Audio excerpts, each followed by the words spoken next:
just firstly I'd like to show our respects to and acknowledge the traditional custodians of the land on which we meet, and particularly paying respect to their elders past and present.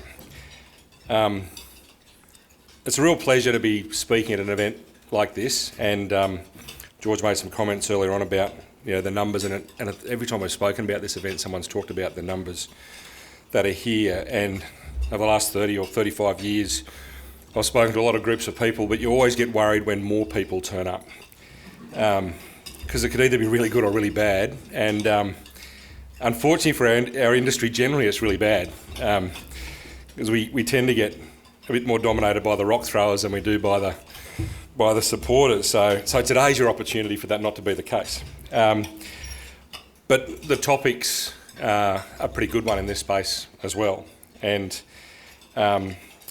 so it's great to have so many people, and it's great to have such a breadth of people to be able to talk to about sustainability and importantly about what MLA has been doing in this space for a while now.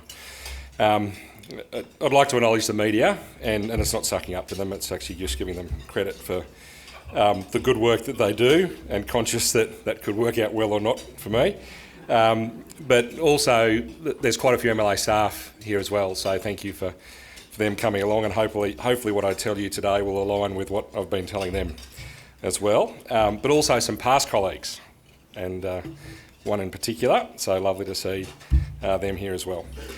Thank you to the Farm Rise Association for inviting me to talk, and really looking forward to our discussion today. So I want to share with you a really positive story about how the red meat and livestock industry is increasingly part of the climate solution, despite what we might hear or read, or the commentary that might go on around that.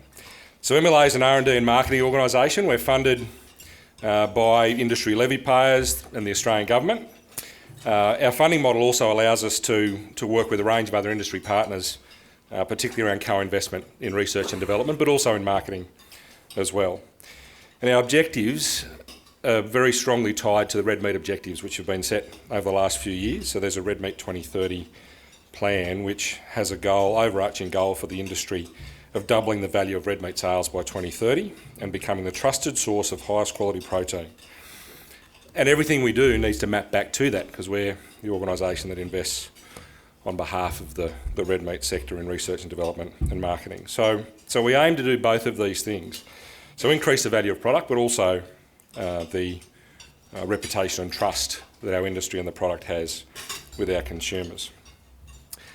At this time, given what else is happening out there in the general public, it's important that we're clear that MLA is not a representative organisation. So we don't do political advocacy. We do advocacy on behalf of the industry, and that gets a bit confused sometimes. And the sustainability piece is really important. So what policies are set in this space isn't something that we can control or influence, but telling the message and advocating on behalf of the industry is incredibly important, and that's definitely something that we do. But of course we do pay close attention to what's happening around us, and particularly in the current political environment. And I think we all know, if we're paying any attention to the commentary, that the Australian population considers climate change to be one of the top issues. That's certainly part of the commentary in the current environment.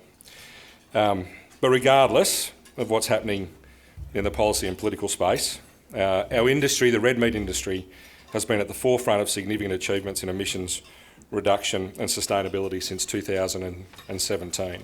So today I want to briefly cover three areas. So the climate journey that MLA and the broader industry has been on since 2017, the significant progress that's been made over that period of time, and including some new data that hasn't yet been broadly released that shows just how far we've come, how much progress has been made, particularly since one of the benchmark periods in 2005, and some of our plans for the future and the things that we're investing in to ensure that the industry continues to provide leadership in this area around climate action. So the red meat and livestock industry plays a significant role in Australia's landscape management, and as a result it has a significant responsibility and plays a huge role in its climate management.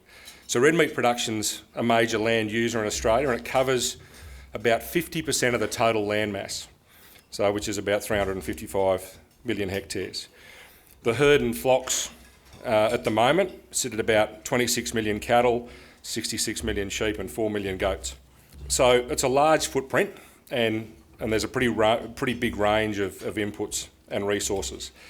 So most of these animals are managed in extensive production systems where the land's not necessarily suited for other food production. So less than 8% of Australia's land is suitable for crop production. And that's one of the key things where we get off track with some of this discussion, and particularly where we see discussion about diets and what it is we should or shouldn't be eating, and people's willingness to want to attach themselves to a alternative protein source than red meat. And so imagine if we could take all of this land that we use for livestock and we actually use it for something else. Well, the interesting thing is if you do that, everybody dies, because you take away the livestock and you lose all that nutrition, and the land then can't be used for anything else. So it's one of these key challenges that we have in having a sensible, balanced discussion about how do we get to a solution, and how do we manage the environment, how do we feed the world, and how do we do that on a long-term sustainable basis. And I think this is at the core of some of the challenge we have around our communication and messaging.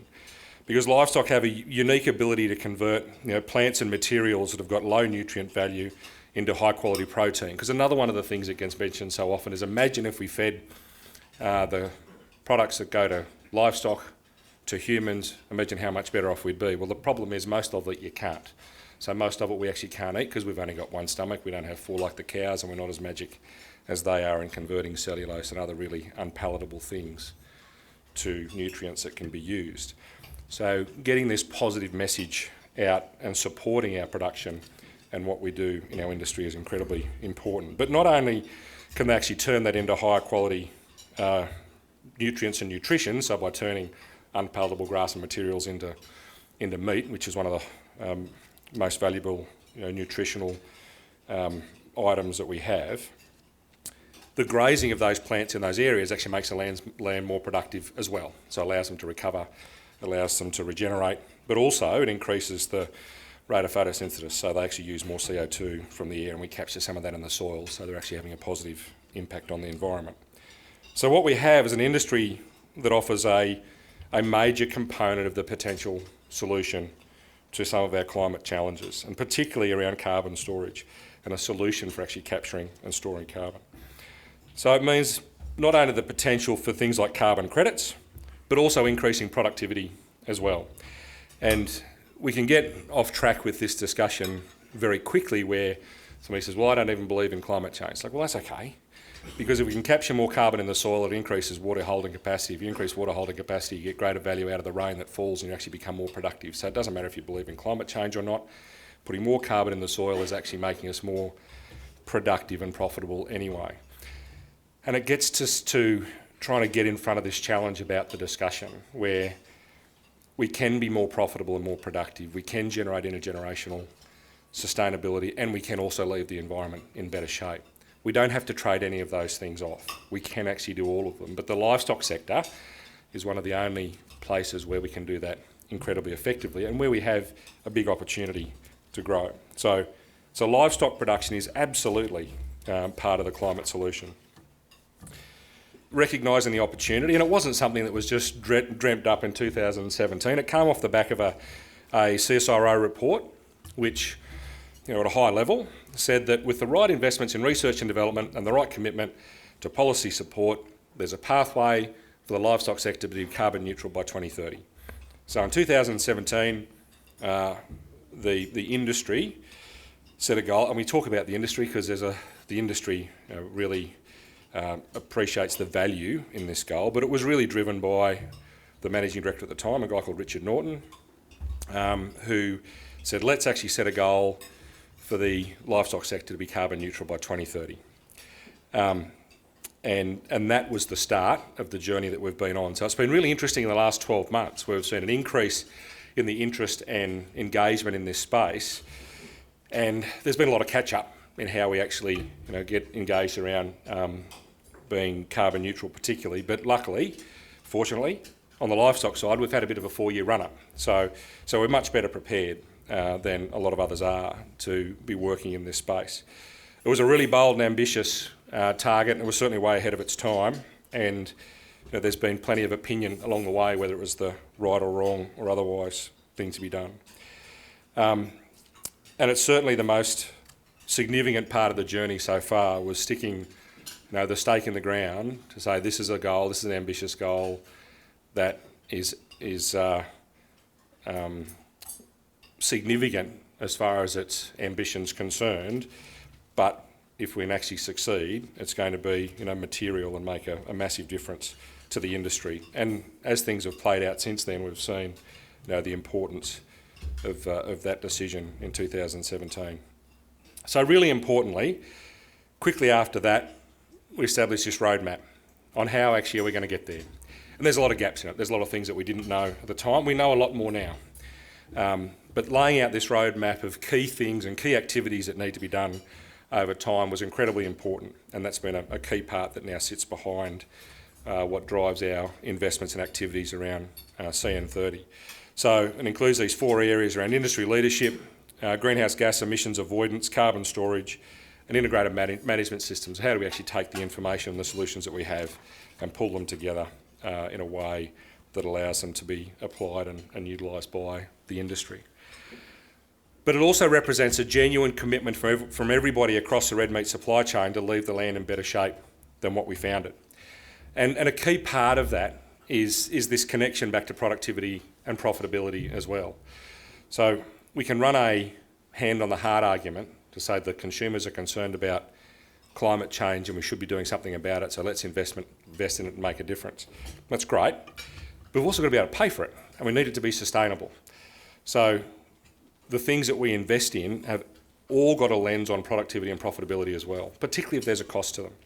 So how do we actually go about increasing productivity and profitability at the same time as we're heading down the CN30 path? And that's been incredibly important. So making sure that we have this win-win approach so that the producers, the production system is also getting increased productivity benefits, as well as being able to make claims or demonstrate heading down the path to being carbon neutral.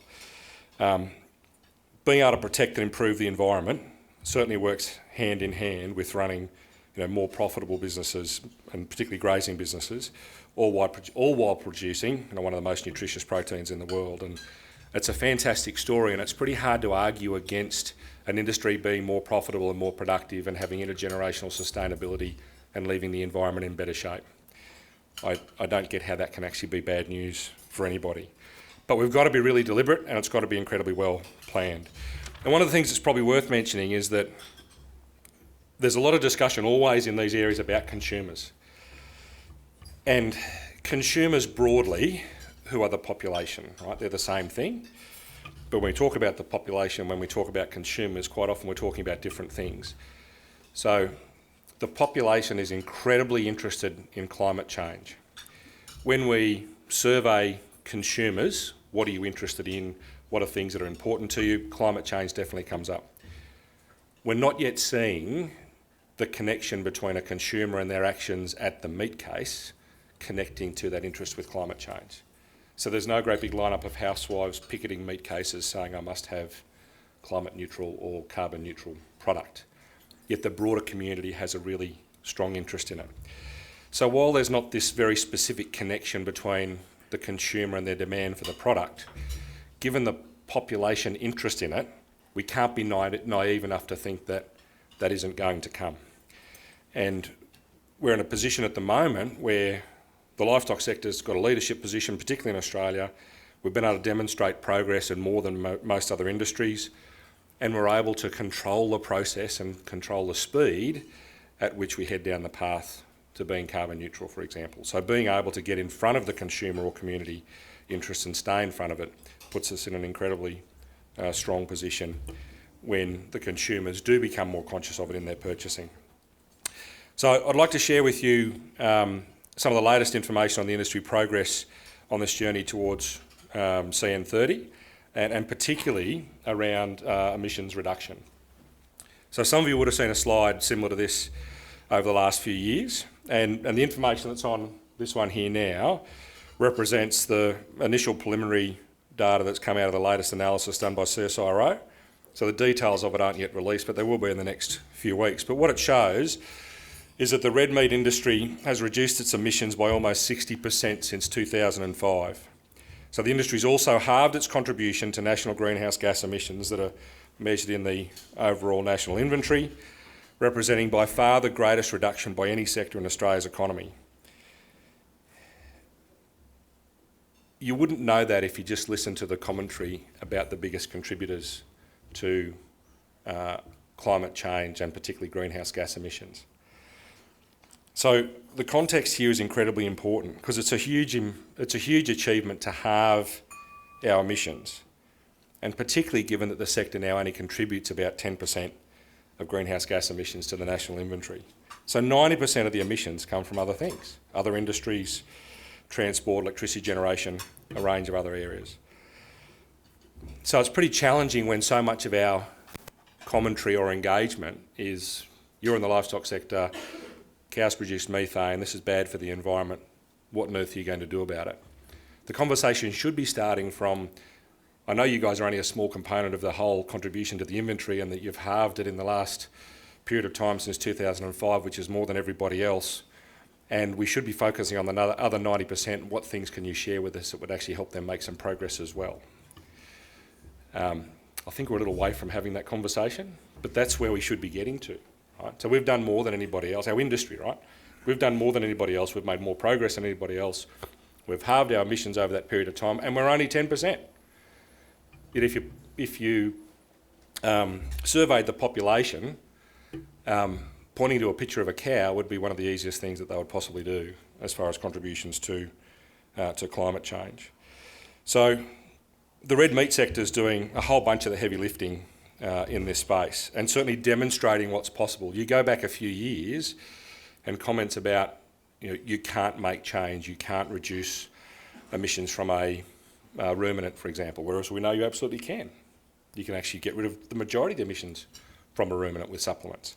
So we're demonstrating that you can actually change things, or you can actually have an impact on things which previously we thought mightn't have been possible. So one of our challenges as an industry, and one of our challenges in this space particularly, is how do we actually shift the narrative to being positive? How do we actually shift to having a positive narrative in our industry? And this is one of our biggest challenges in more than just this space. Our tendency, habit, love, attachment to whatever it is, to finding the bad news or being negative about stuff. We've seen the same thing the last couple of years about livestock prices. Livestock prices are going to crash. How come? Because they went up. Okay. In the last 30 years, I thought we might have invested enough in this space that we could have been more sophisticated than gravity, but looks like we're not.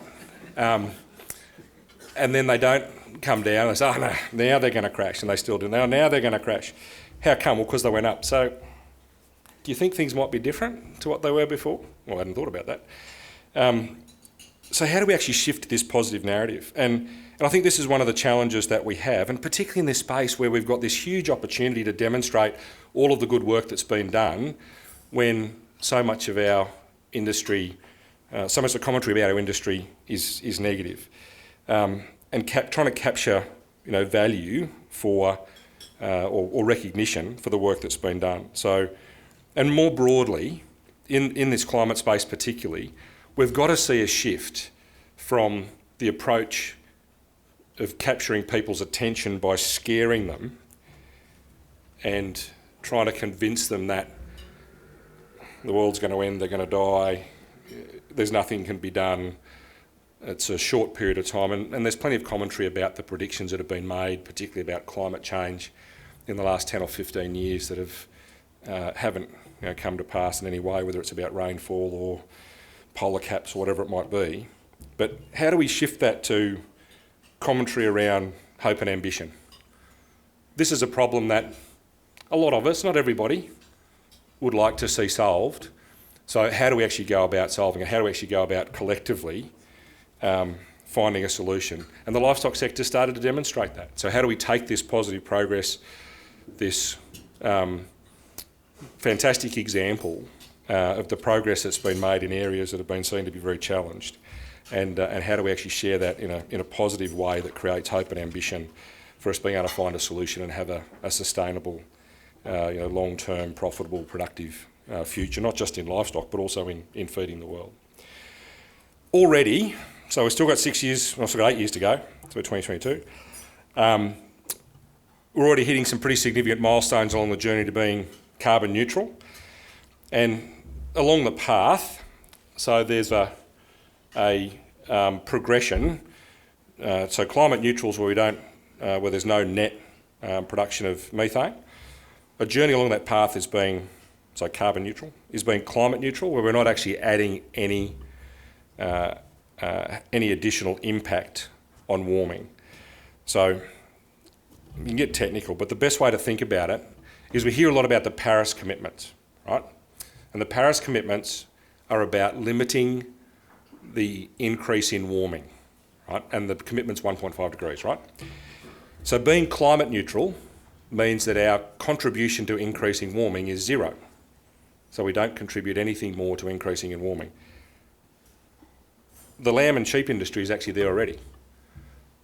And part of it's because of the carbon cycle. So many of the emissions that are produced by the livestock sector actually roll out, phase out in a much shorter period of time than others, so 10 to 12 years. So over that cycle, the sheep industry is producing about the same or less than the emissions that are going to cycle out in 12 years' time. So already, the sheep industry is at this climate neutral position. So not adding any more to warming. The next step is how do you actually get carbon neutral? So how do we actually have zero net emissions coming out of the sector as well?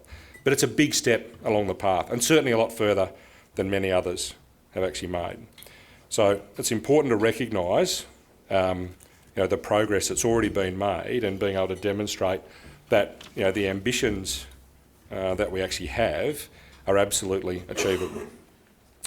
The beef industry is on the same path, and it'll be in a similar position on the current trajectory that we're at within a couple of years. And we'll talk a little bit about some of the investments that we're making along that path as well.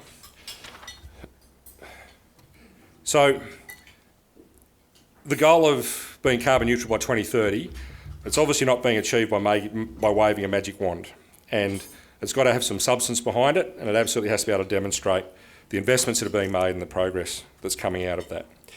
So since 2017, with our partners, MLA's invested in the region of $200 million along this pathway, and we're looking at investing about another 150 over the next few years with a focus on development and subsequent adoption of new technologies.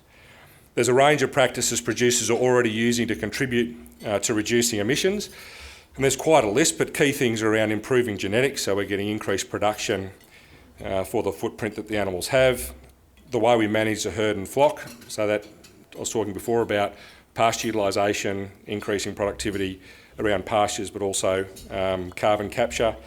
That also falls into our grazing management solutions as well.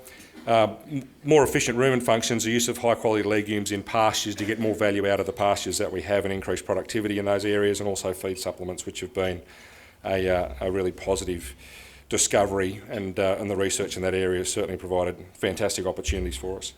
So there's other technologies that are also being tested and validated around their potential benefits. So things like methane reduction traits in genetic selection tools, so the ability to have a methane reduction EBV, for example. How we utilise things like dung beetles to manage manure and get greater productivity out of pastures, but also reduce the methane production from livestock manure in pastures. Methane reducing additives, so building on the work that's been done in feed supplements.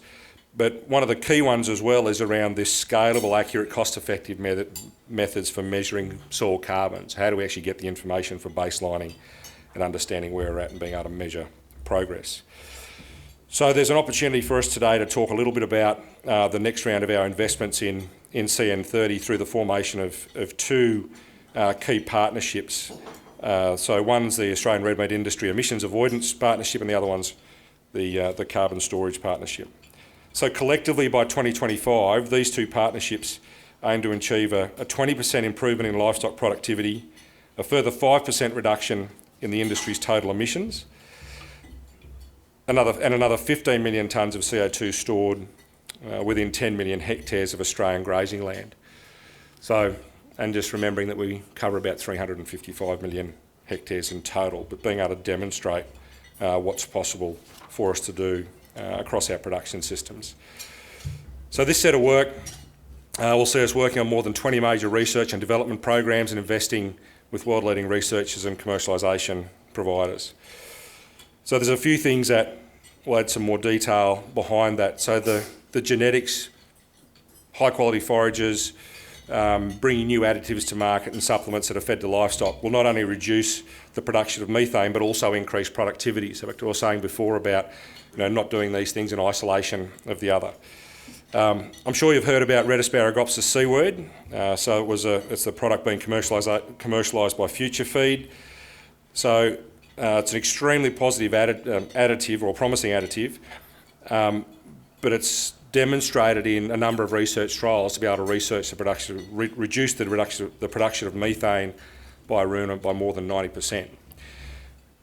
We're also working with CSIRO and the University of Queensland and some commercial industry partners, including a Dutch company, DSM, on another synthetic product, which is very similar in its in the way that it works to red asparaginopsis, I think called 3-NOP, or it's a commercial product called Bovaer. And it reduces methane emissions in feedlot cattle, where the trials have been done so far, by more than 90% as well. And both of those products are now being worked on for application in backgrounding and broader grazing systems as well. Earlier this month, for example, it was announced that NAPCO, one of our largest cattle companies, have partnered with DSM to look at the utilisation of 3-NOP in a broader commercial environment. There's also development underway, and we've got to find a new name for this because the processes get concerned anytime you say bolus, but there's these what are called biopolymer boluses, and what they really are, it's a fancy name for a small biodegradable capsule that actually will sit in the rumen and have a slow release of products like Bovaer or others, which will reduce the production of methane in a rumen. Those supplements, for example, or those supplements are fantastic examples of being able to solve a problem which people didn't have any confidence was possible as early as 5 years ago. So being able to demonstrate that by supplementing or by providing a supplement to a ruminant, we can actually reduce the amount of methane they produce by more than 90%, which gets us a long way down solving the challenge. New breeding values, as I mentioned, so being able to genetically select for animals that are going to produce less methane, and then the pastures and forages and the quality of the grazing lands that we use. So being able to work not just on increasing productivity, which we've all been working on for a long time, but also how that then contributes to reducing the environmental footprint as well. And just finally in this group, we want producers to be able to be rewarded for reducing emissions, and not only through the carbon market, but also through frameworks that track emissions through the supply chain and further support the marketing of premium branded products. Our insights say that 1 in 4 consumers would be willing to pay up to 15% more for their red meat if it was branded as carbon neutral. And just remember what I was saying earlier on, there's still this disconnect between the retail sector and sales and the demand for carbon neutral and what we're actually hearing from the population as far as their interest is concerned. But when we actually dig into that, and so we get to the point where we've got carbon neutral products readily available, will you be prepared to pay a premium for it? And already, 1 in 4 consumers are saying that they would. So just quickly touching on the carbon storage partnerships. So we're uniquely positioned to store carbon in our landscapes, and given we're the custodians of about half the land mass of the country, the carbon storage partnerships focus on products that can build industry capacity and capability. So producers being able to use the carbon that's then stored to either offset or inset, so either offset their emissions or have it as part of their supply chain, that are associated with their business or generate additional income through the sale of carbon credits or a low carbon branded product. This is an area that fits into that category I was talking about before about us finding ways to be negative about stuff.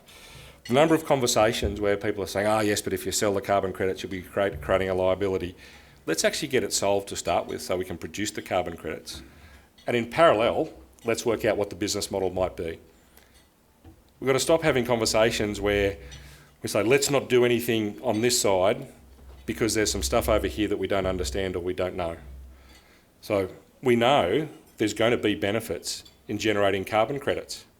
The fact that we don't yet have worked out what the business model is going to be is not a reason to stop pushing as hard as we possibly can down this path. And this happens so often in our industry. And one of the things we've got to stop doing is trying to progress our industry at the pace of the slowest walking human. Just because somebody doesn't agree, we can't abandon them and stop them participating, but we shouldn't be waiting around until everybody's happy before we go forward. And it's very much the case in this space. And you think about the supplements, the information that we now know about the ability to supplement ruminants and reduce their emission or the methane emissions by more than 90%. There's a whole bunch of people that didn't believe that was going to be possible. And imagine if we had to listen to them without starting that research 4 or 5 years ago. So being proactive and positive about how we take these things forward is going to be incredibly important. Data management systems about how we actually capture and use this information are going to be incredibly important, and those tools are things that we're working on as well. Some of that work has to absolutely reduce the cost associated with doing soil carbon projects under the Australian Emissions Reduction Fund framework. And over time, and hopefully short time, we're going to see the use of some new and really cutting edge remote sensing technologies, including these things called flux towers, the hyperspectral imaging, and being able to more efficiently and effectively, in a simpler and large scale, on a simpler and large scale basis, measure soil carbon. Now, it's not going to be as accurate as doing a highly sophisticated gridded set of soil cores. But if it actually gives us a starting point on a much larger expanse of landmass where we can keep moving forward, then absolutely it's got to be something that we work with. And we've got some really good information around biomass measurement, where there's been satellite biomass measurement for a long time, and it's still not perfect, but maybe even day by day, but month by month, week by week, as that information database builds and there's more and more information available that gets ground truthed on a regular basis, the quality and use of that information increases every day, every week, every month. The same thing will have to apply as far as our measurement of soil carbon is concerned. Absolutely doing very structured, planned, deep soil cores, absolutely the best way to do it. But how can we actually connect that to other information that we have so that more of us can move forward in some way, even if the accuracy's not as high in the first instance, but how do we get more people involved and keep it moving forward faster? So the tools to manage that information and make those decisions are really important. And on a simpler basis, so one of the other things that we're developing is a decision tool around trees on farms. Because as part of these discussions, like, well, I'm not going to turn my farm over to trees. It's like, well, nobody ever said you should, right? So that would be a bad idea. But as farmers, we all like trees, right? So trees are good for shade, they're good for managing riparian zones, they're good for a whole range of things on a farm. And if we're going to put more trees in that are going to have a positive impact on our ability to capture carbon, then let's have a way that we can plan that sensibly. So trying to help develop a decision tool for how we actually put trees on farms and how we might actually configure them and use them most productively. We know that the community wants action on climate change, but we also want them to feel good about eating red meat as part of a healthy diet. And two of those two things, so us being able to take action on climate change and be a key part of a healthy diet, are two of the strongest things, or strongest messages, greatest positive messages about our industry. But too often we get overrun, shouted down by the negative view of the world. So as an industry, we've got a job to provide the evidence that reassures the consumers that it's actually okay to keep eating the proteins that have been a core part of their diet for so long. The reality is that individuals are emitting almost twice as much carbon by driving a car than they are by eating beef 3 to 4 times a week. But the challenge is stopping driving your car is something that they have to do themselves, rather than saying, I think the cow's a problem, which actually is over here. I recognise a cow, but it's actually not something that I necessarily have control over. And I think this is one of our challenges. We're getting this message across about not just the fact that the livestock sector is a small component of the total emissions, and we've made so much progress and we can demonstrate how to help solve the problem, but we are actually a key or core part of the solution. And right now, we certainly aren't winning that battle, and it's something that we all have to work harder on. So if we think about eating more environmentally friendly or sustainable diet, reducing consumption of red meat is certainly not the answer. The number one thing that people can do if they really want to have a more sustainable diet is actually reduce food waste.